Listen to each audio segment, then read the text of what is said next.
18-19 марта в столице прошел третий фестиваль искусств «Петербургские сезоны» в Уфе. Он открылся гала-концертом ведущих солистов балета Мариинского и Михайловского театров, а также театра балета имени Леонида Якобсона.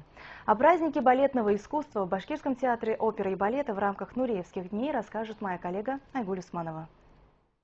С огромной радостью встречаем на этой сцене в городе Уфа плеяду звезд.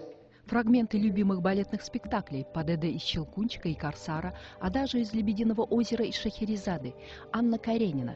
Классические постановки сменяет современная хореография Бориса Эйфмана. Яркие исполнители, обладатели высших театральных премий Санкт-Петербурга «Золотой софит» и «Национальный» «Золотая маска». Это Светлана Бедненко, Андрей Ермаков, Нина Змеевец, Максим Зюзин, Денис Климук, Эрнест Латыпов, Екатерина Осмолкина, Дарья Павленко и несравненный Фарух Рузиматов.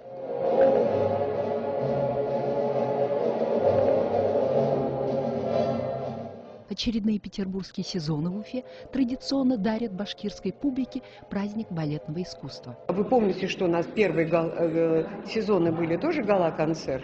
Тогда были именно солисты Мариинского и Михайловского театра. Здесь уже были мастера балета из театра Эйфмана и театра балета имени Леонида Якобсона.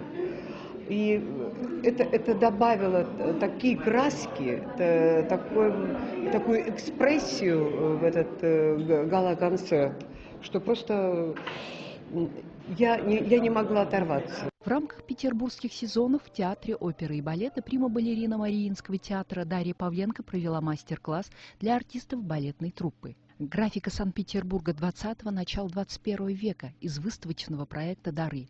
Фестивальная программа петербургских сезонов в Уфе продолжается в Башкирском государственном музее имени Нестерова выставкой произведений видных художников северной столицы. Мне так нравится, что опять вот как меня Уфа поразила, много граней.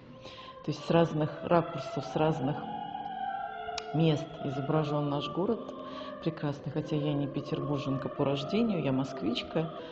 Мне кажется, это каждое произведение передало как раз дух нашего города. Айгуль Усманова, Дан Хамитов. Новости Уфа.